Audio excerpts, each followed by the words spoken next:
What's up, everybody? Welcome back to the channel. This is Professor X. Thanks for tuning in for another round at the table. Just my thoughts this morning. Hope everybody having a good day and life is treating you well, or at least manageable. I wanna I wanna use a story that's found in the Bible. I want to take a statement that was made. I'm not gonna break down the verse or explain what it really means. It's just a statement that I want to use that I feel applies to today. So let me tell a short story and then we'll get into what I'm talking about, what's on my mind. There was a story told in the Bible of a man who went into his field and sowed some wheat seeds, so he could harvest his crop. He sowed, SOWED, planted, use that word. He planted a lot of wheat seeds in his field. And of course, it takes time for the germination, all of that to take place so it can grow. And while they were asleep one night, an enemy came in, and everywhere that he had planted the wheat seeds, an enemy planted weeds so that it would grow up right next to the crop. Now, if anybody know anything about weeds, that's the worst thing that you want to have in your garden or in your field. If you're a farmer, if you got crop, you don't want weeds because of the potential that they have that can choke out the good crop, the good seed. An enemy came in while they were asleep, sowed a bunch of weeds. So by the time the crop was big enough and was ready to harvest, one of the servants said to the owner, "I thought you planted all good seeds. Why are there so many weeds out there?" That's what he wanted to know. We went out there and planted good seeds. We went out there and planted the wheat seeds that you gave us. But now we're looking and we see that there's a bunch of weeds out there and we're trying to figure out what happened. And so the owner went on to tell him, because he, of course, was a very wise man. He told him, he said, an enemy did this. Yeah, what he was letting him know was, this ain't on y'all. An enemy has done this. That's the phrase that I want to use for my thought today. An enemy has done this.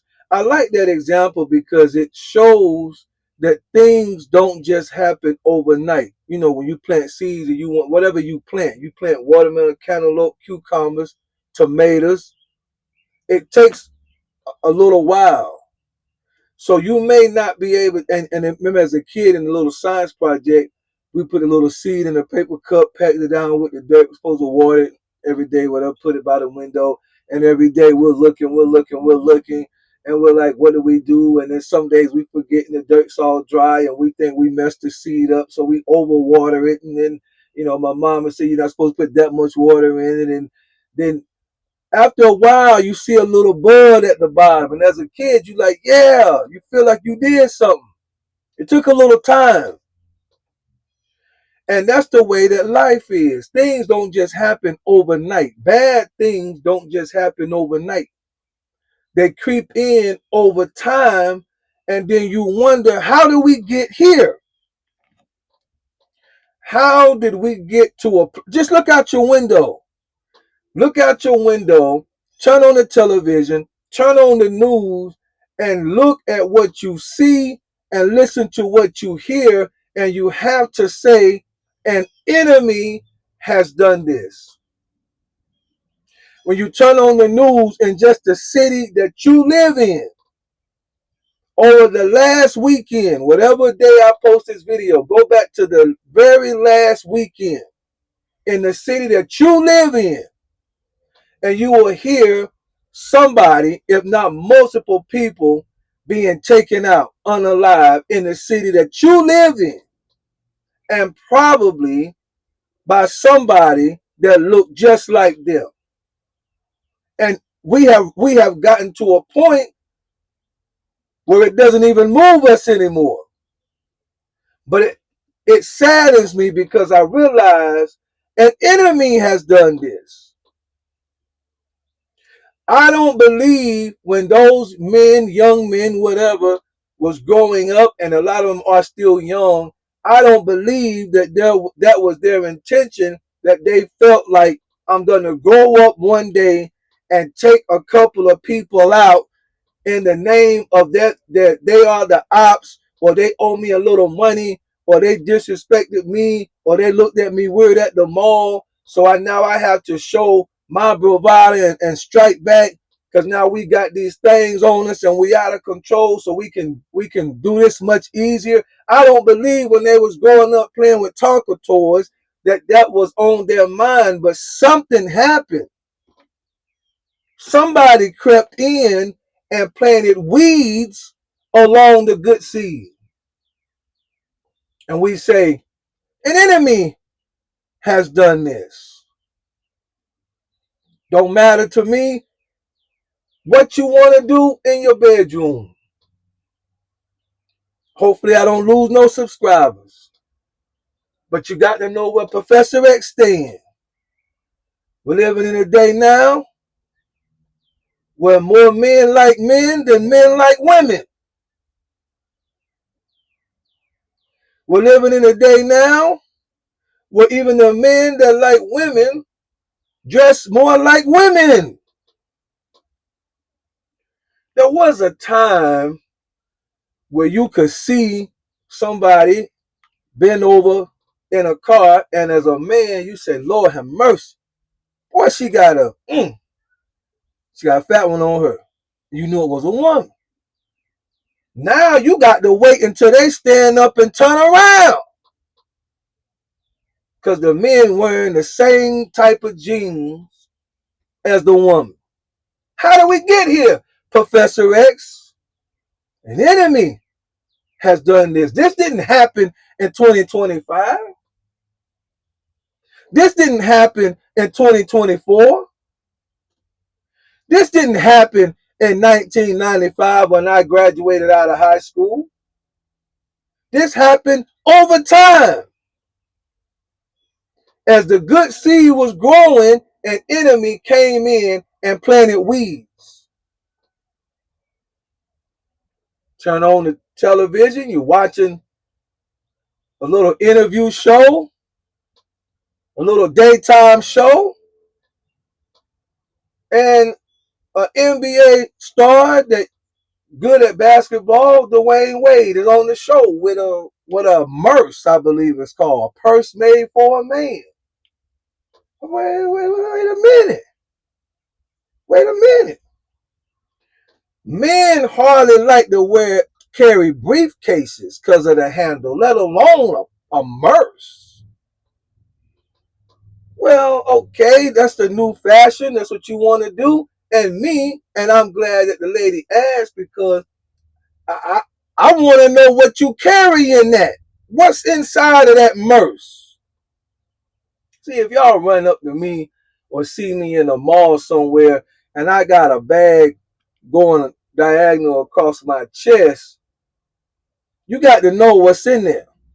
I can't tell you what's in there on YouTube. You just got to know what's in there. So I want to know what's in this purse that you have now come on public television as a man to show off and to demonstrate and tell everybody what you got. I knew what he was going to say, because I knew what he was going to say. Oh, yeah, I carry my lip gloss in. Yeah, I carry my lip gloss in here. I'm embellishing You know, I like my lips to stay shiny. I'm a full grown man, but I like my lips to stay shiny. I want my lips to look like Beyonce lips. He ain't say that, but he's saying that. Yeah, y'all know my lips. Girl, you know my lips stay dry, girl. I want to walk around like I got milk on my lips all day.